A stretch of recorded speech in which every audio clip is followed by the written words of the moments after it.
Good afternoon, everyone. I'm just going to leave it a couple of seconds just while we get a few more people joining us, and then we will kick off today's session. Let's see. Okay. Perfect. I think we've got a few people now joined. So yeah, well, firstly, welcome everyone to today's session. We're going to be focusing on pan-EU FBA and just generally looking at smarter cross-border selling. My name's Liam and I'm from SimplyVAT. So I'm going to be talking about the VAT piece today, and I'm going to be joined by one of our partners, Leonie from the team at Fluid Marketplaces, who will be going through just very shortly about what they do, kind of, and a few different bits surrounding the pan-EU scheme. Before I pass across to Fluid, I'm just going to go through a few housekeeping rules. We are going to have a Q&A session at the end of today's webinar. So please do just feel free to pop in any questions in the comment section and we'll be able to get through them at the end of the session. It will be available to watch on demand, so you'll be able to rewatch it here on our YouTube channel, and we'll also email you a link to the video. And remember to stay connected. So please sign up for our newsletter, as we'll be kind of launching a few more webinars and a few more different things this year. So please do just stay in touch. Looking at the agenda, so firstly, Leonie's going to be covering kind of considerations while scaling and looking a bit at product and brand. I'm then going to jump back in, focusing on kind of the FBA programs that are available, marketplace VAT rules, general kind of VAT requirements for you as sellers, and also EPR requirements, and then we'll have our Q&A. So without further ado, I will pass across. Thank you, Liam.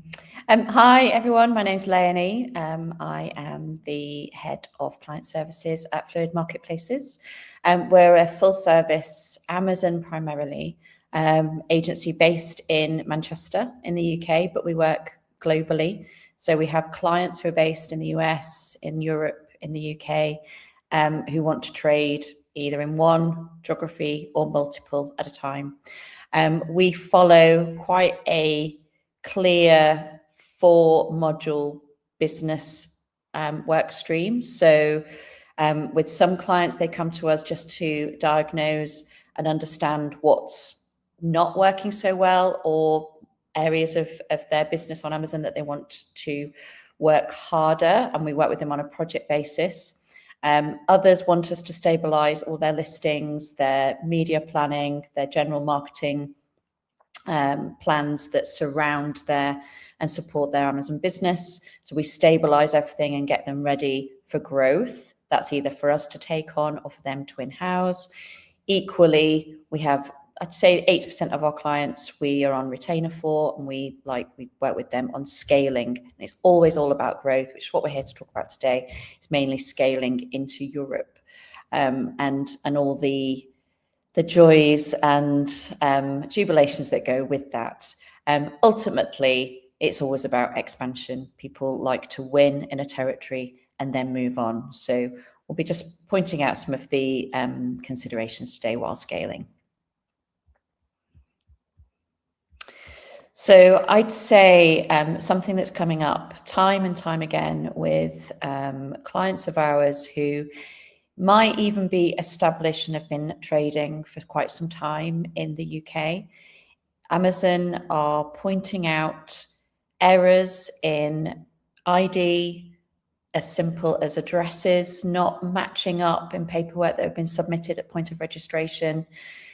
A most recent example is where a client of ours had registered their VAT number, all hunky-dory, trading for 6 months, and then Amazon pointed out, no, your VAT number is incorrect. We couldn't understand what was going on. And actually the VAT number that had been registered was of the group, the parent company, not an Amazon, and HMRC hadn't recognized it on the subsidiary. So they were suspended. It's imperative that these things are all aligned at the beginning before you go into a market, and make sure that they're aligned in all of your markets, because essentially Amazon is one global store. So sometimes a little pickle that could pop up in the US can affect either a product, a SKU, or the business itself in another country. So we're here to help you kind of make sure that your paperwork all kind of lines up. Brand registration and trademarking, I'm sure you're all familiar with. Ideally, you've got your trademark in each locale that you want to move into in advance. If not, we can register you on Amazon's brand registry with a trademark pending, so don't let that put you off. VAT registration, I'm sure a lot of you know about it, but Liam's here to talk more on that in forthcoming slides. But just rudimentary, getting category approval when we embark into a new country, it can be everything from checking the labelling, the sell-by dates, if it's cosmetics or food, making sure the ingredients are clear, in local language, or sell-by dates are marked on the product box or the product itself. We can't have stickers, we can't have absentees of no sell-by dates. They're getting stricter and stricter with these things, and it's just best to have everything ticked off before we start to register you in Seller Central and gain category approval. So again, our team can help you with that. But one of the reasons that we encourage all our clients to move into FBA rather than fulfilled by merchant is obviously customer service and support is managed by Amazon. If you're choosing not to go with FBA, then obviously we can help you understand your needs to prepare for customer service in-house. But it is certainly our recommendation always to go with FBA, which is why it's at the forefront of the webinar today. Security and risk. I've put this in because, as I say, Amazon are getting really, really hot at the moment. I don't think a week's gone by for the last 6 weeks where we've not had a client have some kind of security alert about fraud or IP registration. It's just important that it might not seem like you have any problems at the moment, but just to make sure that you're ready before you embark on new countries, just to make sure you've got everything locked down and considered, and you have contingency plans for if you are momentarily suspended on Amazon, whether that's through FBM or fulfilled by merchant or, going through your .com. We just want to make sure that you can keep trading and that we never have any pitfalls. So shipping and logistics, again, Liam will come on to this with the VAT registrations because it's absolutely imperative. And EPR, again, Liam's team are going to come on to that as well. But more and more conversations. It's a lot of our service is about being a concierge, really, is guiding you through the process to ensure that all of the paperwork and all the business planning, as much of it is done up front before we start trading. These things can't be rushed. There once was a time when you used to just be able to turn on EU and start trading straight away. That is not the case if you're going to do it properly and don't want to kind of face pitfalls down the line. FBA, fulfilled by Amazon, obviously one of the benefits is dealing with any kind of returns. So, that takes a good headache off your hands. But, it's just imperative that when you're choosing a carrier, you're looking at lead times, looking at their SLAs and making sure that they can live to their FBA promise and they can deliver on time, because the only people who are going to suffer if they don't are you guys. So just make sure that they're covered by insurance, but also making sure that they're covering the promise.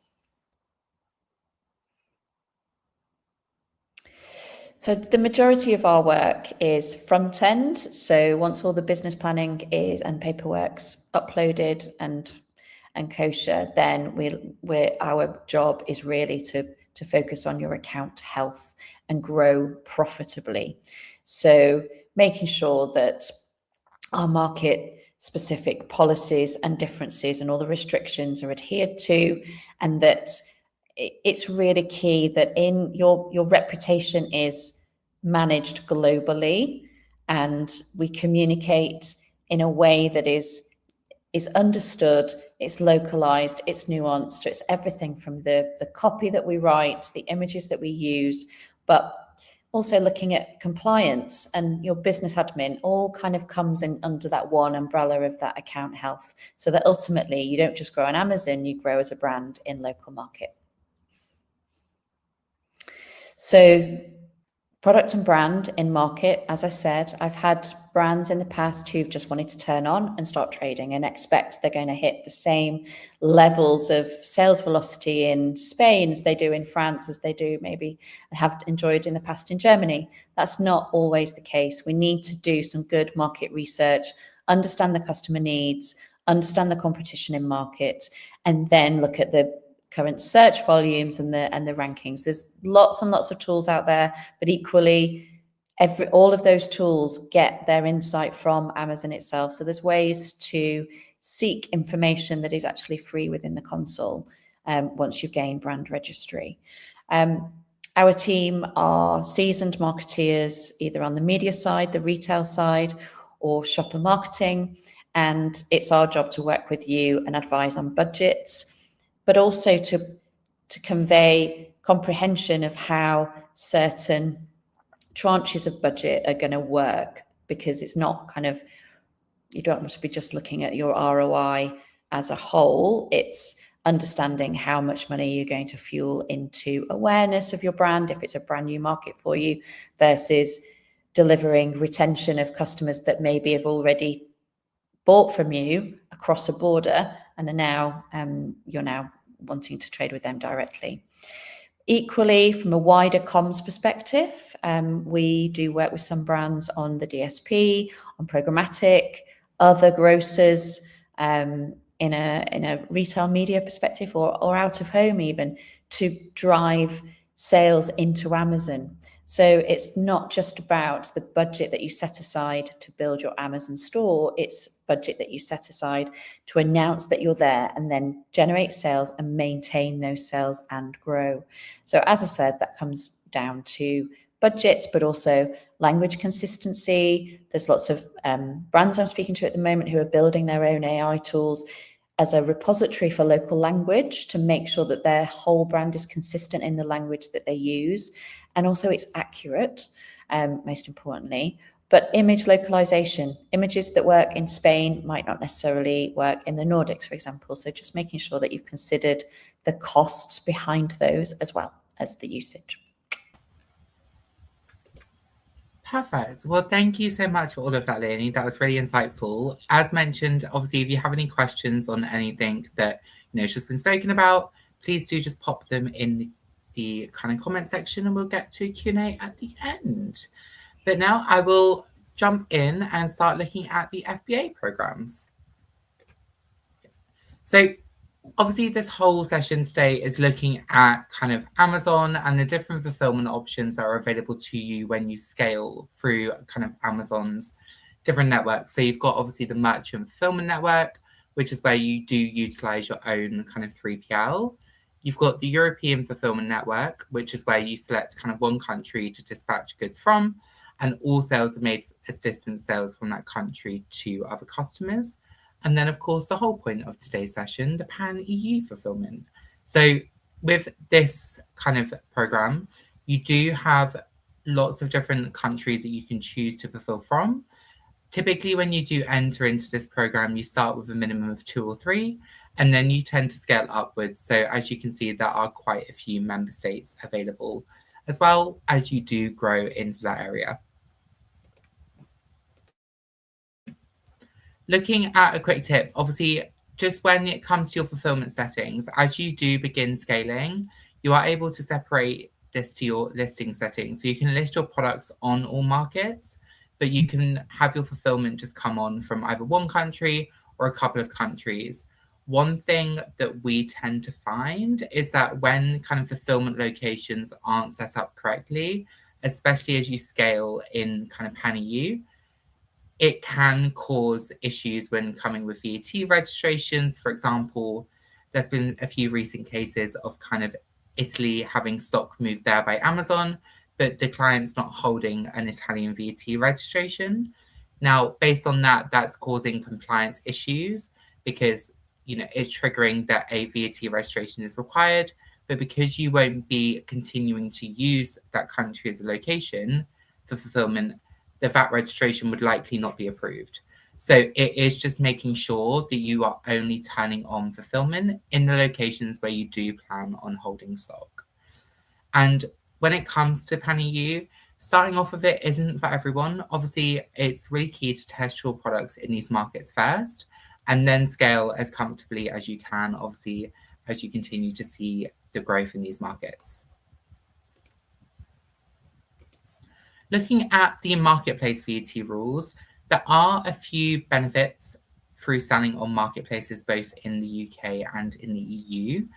Firstly, looking at the UK, the marketplace will take on responsibility for collection and remittance for non-UK based companies in most cases. So these would be goods dispatched from within the UK, goods dispatched from outside the UK with a consignment value below £135.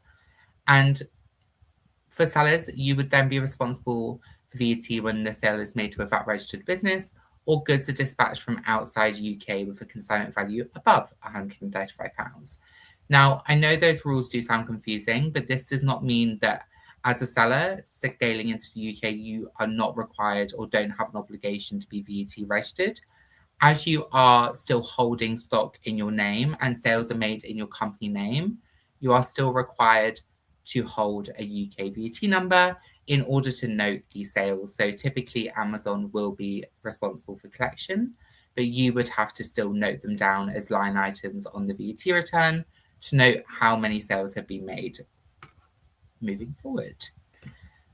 Same way really kind of sits within the EU as well. So when it comes to the EU, marketplaces in the EU also take on responsibility for most cases when it's goods dispatched from within the EU B2C or goods dispatched from outside the EU with consignment value below €150. Some of you may know or may have trialed a few of Amazon's programs where they actually provide you access to their IOSS number.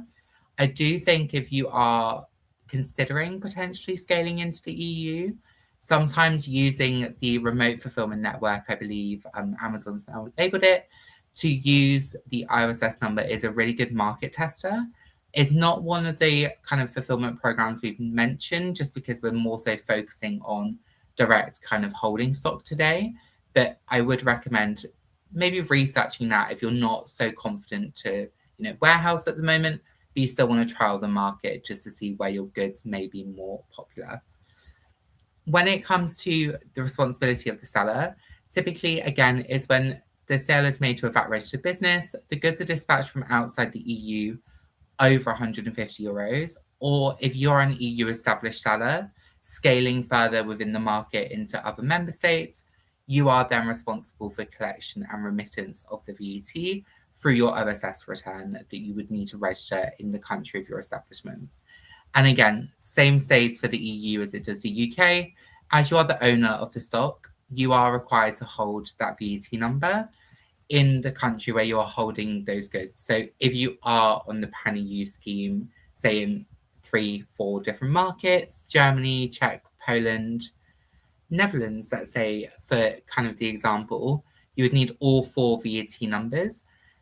If you are an EU-based business, you would still need all 4 VAT numbers as well. However, you would then file those sales on the OSS return when the goods are made distant sales.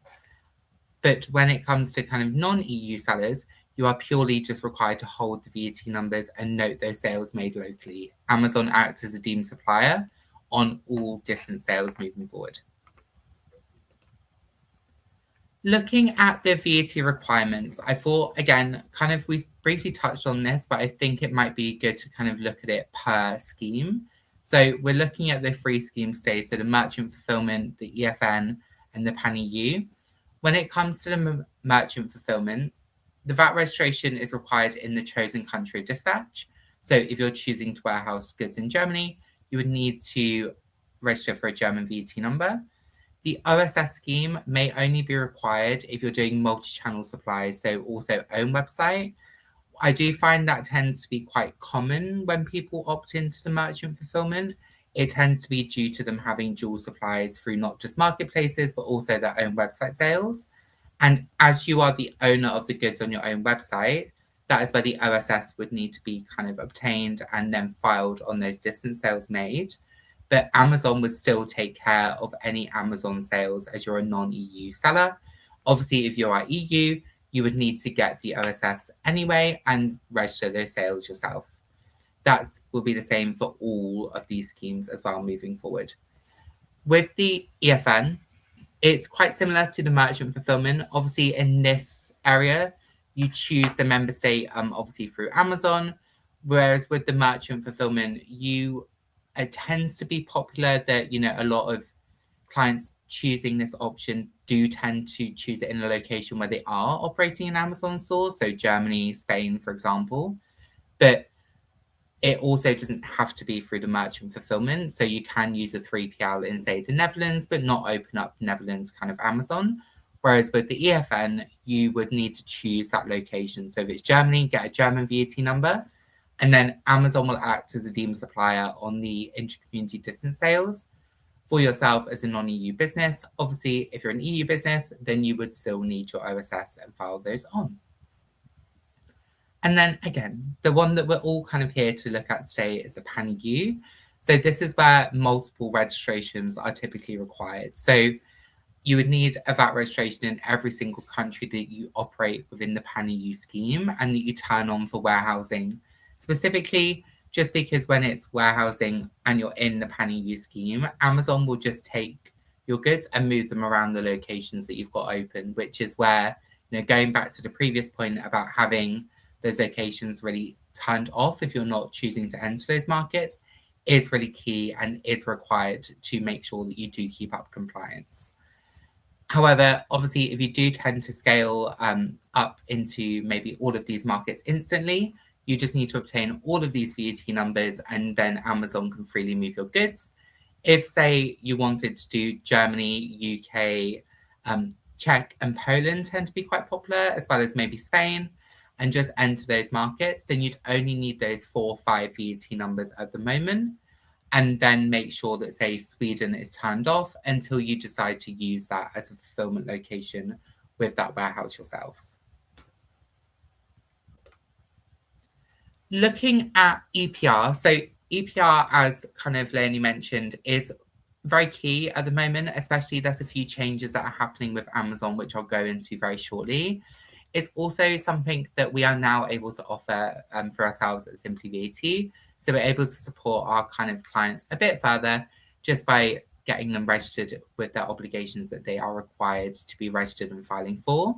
So obviously looking at that, if we look at working out your obligations, you have to consider, are you a producer? So producers have to contribute towards the cost of recycling, recovery, and disposal of waste.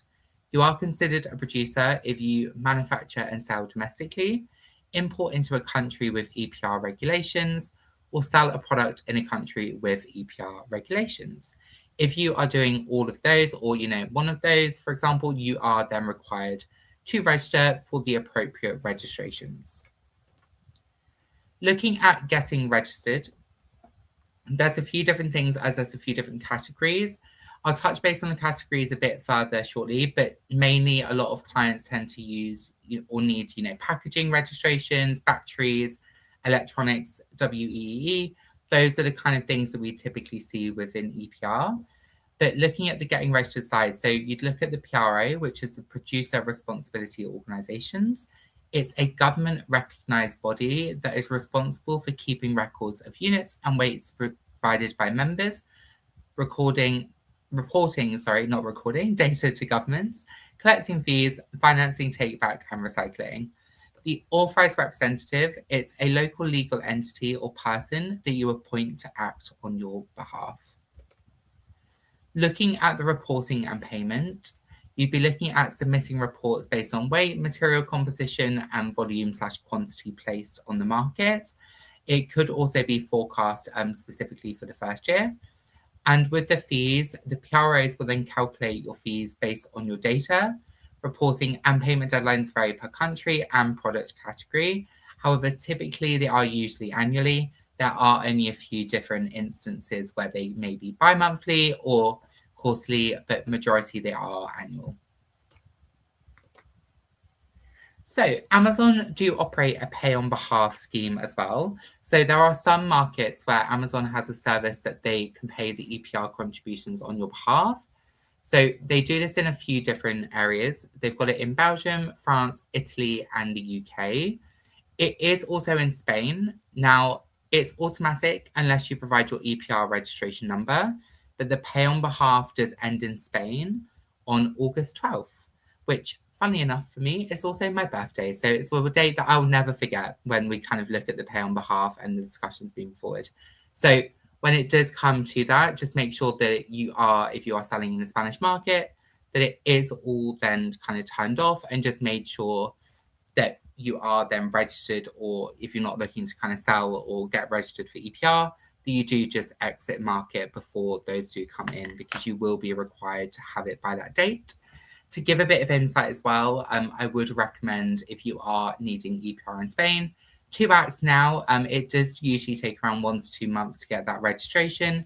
And as we are now in, the very early days of July, we do just have enough time to potentially get it through by this date. Looking at a few different regions and categories as well. So if we look at the EU UK, typically, as I've highlighted, we've got the kind of waste, electrical and electronic equipment, batteries, packaging, and then Austria, Ireland, Germany also have the above, but with single-use plastics added on top as a category. And then, as you can see with France, they are a member state that has chosen to kind of look at multiple different categories.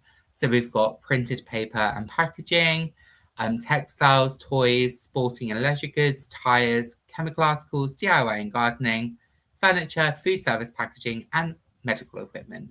So they really do have a category for everyone, really, that's selling in these markets.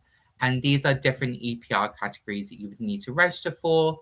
So if you're, say, selling toys, you would need to register for the toy category, as well as potentially the printed paper and packaging, dependent on the packaging of your products. And that was me done. So we're going to move on to our Q&A. As mentioned, if you do have any questions, please do just feel free to pop them in the comment section. We do have a few, however, just prepared. I've spoken to the team just because having Leonie here today is such an opportunity.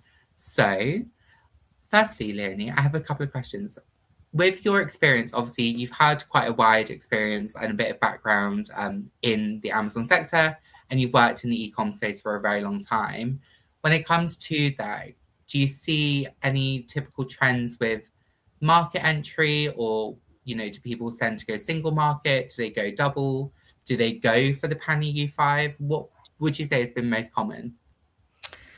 That's an interesting question. I think so. A lot of my experience has been in FMCG and beauty. Fluid, however, we're completely cross category. So everything from bicycle brakes to body oil. I think there has been, up until maybe 3-4 years ago, there was a hurry to go multi-market. There was a few issues, but I think now, because all of the kind of issues are being knuckled down and Amazon are being quite strict, I think as long as the conversations I'm having, so long as paperwork is kind of, there's time given to admin and getting everything prepared administratively, I'm seeing a resurgence of going Pan EU all at once now and getting all the hard work, because that is it's the bit that no one enjoys and they don't really want to do it, but they're getting it out of the way. So I'm working with a puzzles brand at the moment that they're staggering every quarter. They're tackling one market after another, but it's essentially kind of, they can take learnings quickly and make sure that everything's ironed out. So yeah, I think it's more multi-market now than singular. Yeah, I would say I really have to agree, kind of from a VAT perspective. It did tend to, you're right, I feel like a few years ago, everyone was kind of rushing to get in with the Pan EU4, Pan EU5, just scaling. And I think it may have been kind of pushed as well from Amazon's perspective, because I know they were running a few offers on fees and distribution, and especially if you chose, was it Czech and Poland, I believe? So a lot of people entered those markets, but they weren't really profitable. Now, when it comes to obviously the profitability side, that's where you need to kind of test that market, which leads me on to my next question. When it comes to the market entry, have you ever really had a brand that's tried using the remote fulfillment or the iOS with Amazon before going in?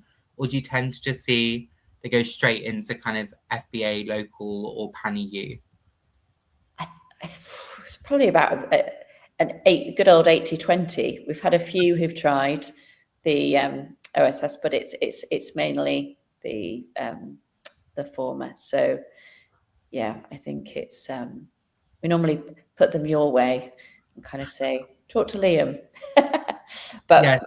but I'd say nowadays it's going in kind of with all VAT singing and dancing and getting it sorted all up front if they can.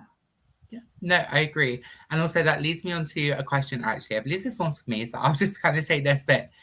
Phil's just kind of looked at, what are the advantages, disadvantages regarding using the OSS instead of the separate registrations. So to kind of clarify, dependent on your operations and your plans, the OSS, if you're a non-EU based seller, it's only going to be eligible for you to file own website sales on. The Amazon acts as a deemed supplier. So if you are warehousing with Amazon, say in 2 or 3 countries, you need those 2 or 3 local VAT numbers, but you wouldn't necessarily need the OSS unless you're doing multi-channel. So I would say that's kind of the area to look at. Obviously, advantages, disadvantages, is quite difficult to kind of note those just because obviously they're not really triggered by each other. But what I would note with kind of the advantages and disadvantages of also having that multi-channel, which I think could tie in quite well with the OSS, is what I always recommend to clients. If you're making the investment and you do have multiple channels available to you to sell, then, why not try all avenues while you're in that country? Launch your own website, see how that takes, launch your kind of Amazon store. Obviously, I know we're kind of focused on Germany, but you've got Zalando as well. So there's other markets for you. Don't know whether you have. I'd add to that, Liam, actually, just to mitigate against one of the points to consider that I mentioned, just if you do get suspended or if there's a problem child product, if you've got your .com running in tangent, then at least you've got your FBM, you've got your direct-to-consumer sales channel to kind of rely on. So it's always good to have that backup. That is actually a great point. Yeah, I've never really thought of it in that manner, but I think it's because, as we've highlighted as well, with, I don't know whether it's a trend that you've seen, but we've definitely seen this where Amazon have suspended accounts because of the settings not being done correctly. Yeah. But if that was to obviously ever happen, at least you do have backup markets and you still, you're not losing out on the investment that you've made by getting these VAT numbers, because in some countries, and obviously if anyone is interested in learning more, we can definitely speak about it. But there are a few different kind of documents that's needed. The registration processes can be quite lengthy. They can definitely require a lot of evidence and support. So if you're investing your time and, admin into doing that, I would definitely then look at what channels are available to me, just in case, obviously, anything like that does ever happen with that account, suspension, which hopefully it never does. With that as well, I think there's just a couple more questions. So with your clients, do you find a trend recently? I'm all about trends today. I don't know if you've noticed, but looking at kind of different trends that are on the market, are you seeing more people go multi-channel? Because obviously I know we've just spoken about it, but it's something we recommend, but I don't know how many clients actually do kind of push that forward. I would say it's quite similar, actually. There was a trend to move away from .com and their own kind of direct consumer in favor of prioritizing grocery, prioritizing marketplaces. I'd say the trend is have the .com ticking in the background, focus on Amazon, but actually using on platforms like Vico. I mean, we don't advocate for any one particular platform in the background, but taking on the kind of multi-channel fulfillment so that Amazon's the one-stop shop for storage, and then they're farming out to the likes of TikTok Shop or B&Q or whomever it is, Carrefour in France, wherever. That's the trend. So it's definitely multi-channel, multi-market. It's just getting easier and easier. But again, it's only easy if you get all of the business admin secured and done properly up front. And then I'd say having a decent dashboard as well. It's all about the reporting and the alerts and just the easiness of understanding the triggers, having those triggers of when they've got to report in what country, which tax return. That's always really helpful, which you guys probably help with and have that level of software. But that's I'd say is a game changer, because when brands haven't moved into Europe before, they just need it to be as easy as possible. Yeah, I would agree with that wholeheartedly. I would also say that maybe the trend has been, because obviously you're right, people were focused on kind of marketplaces. A lot of people scaling into the Pan EU, which is obviously great. We're here today to talk about the benefits of that. But I do think as well, when it comes to Amazon, they are removing a few kind of access points that they previously held. Like we've mentioned, obviously pay on behalf of EPR. Sellers are now required to start getting those own registrations themselves, which put them off growing into their .com before. But now you've got it, you need it for kind of every market. So you can then get that. You've already got that one compliance registration. You don't need multiple, all those kind of things as well. Yeah, I mean, I do have a client in the US who make electricity filters. So they clean dirty electricity in your home. We went down a very long route finding them a specialist compliance agency in the Netherlands who are not only expert in writing the documentation for said registrations, but also for product, but in multiple languages. And they have the translators that are specialists in that level of language, but also the verification of the language on behalf of customers. And it was very lengthy and costly. So you've just got to make sure that when you're planning, you've got budget aside to be paying for the humans who are doing the work, but also the fees that are associated. Yeah, I agree. Especially as we mentioned, obviously we've discovered it was not all about the kind of the VAT piece. You do have those additional things. Now, I know we've kind of focused on a lot of single markets, so just a couple of last questions really to tie us off for today's webinar. But one thing we haven't really highlighted on, maybe from either perspective, so I'd be interested to kind of get your thoughts, and then I'm happy to give my 2 cents as well. But what are the main benefits that you would really say to sellers about the Pan EU scheme in comparison to other areas? So what tends to be the more selling points when you're having these conversations?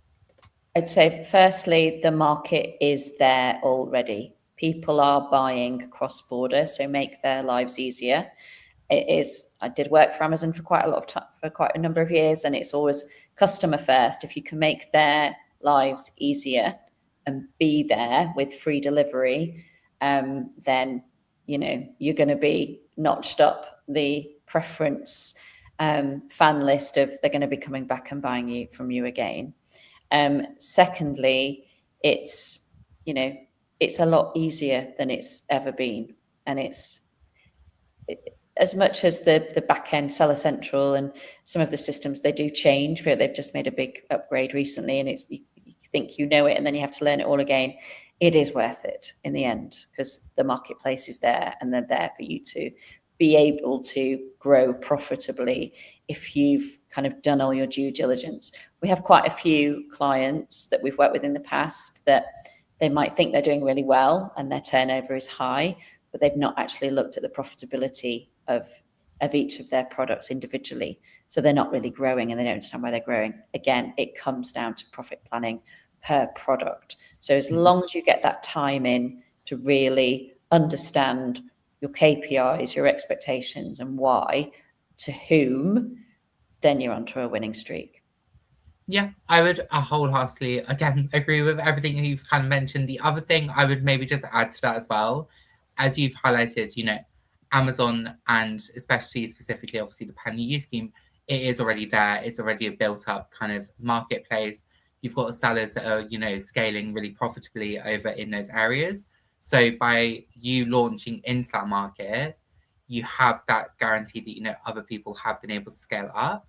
And on top of that, Amazon is a scaling brand itself. You know, over recent years, they've opened up more markets. They've got Netherlands, they've got Yeah. Ireland, which when I first started here in 2022, they didn't have, you know, I think we maybe had like 8 countries at the max, and then it grew Yeah. 9, 10, and it's going to keep coming. So, you know, not just within the EU, but they've got Australia, they've got Canada, you've got, you know, other markets outside that as well, Japan. So Yeah, India.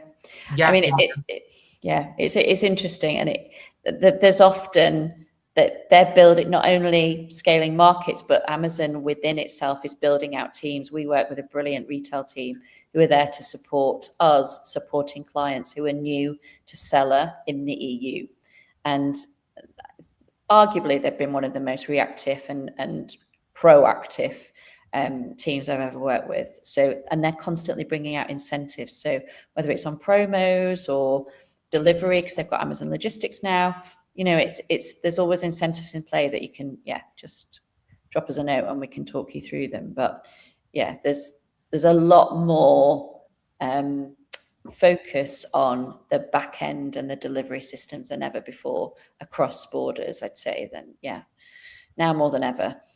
Yeah, I would agree with that as well. And I think one final question for you to tie us off, because it's something I'm interested in, because I think everyone has a different opinion on this, and I think our opinions are going to differentiate as well.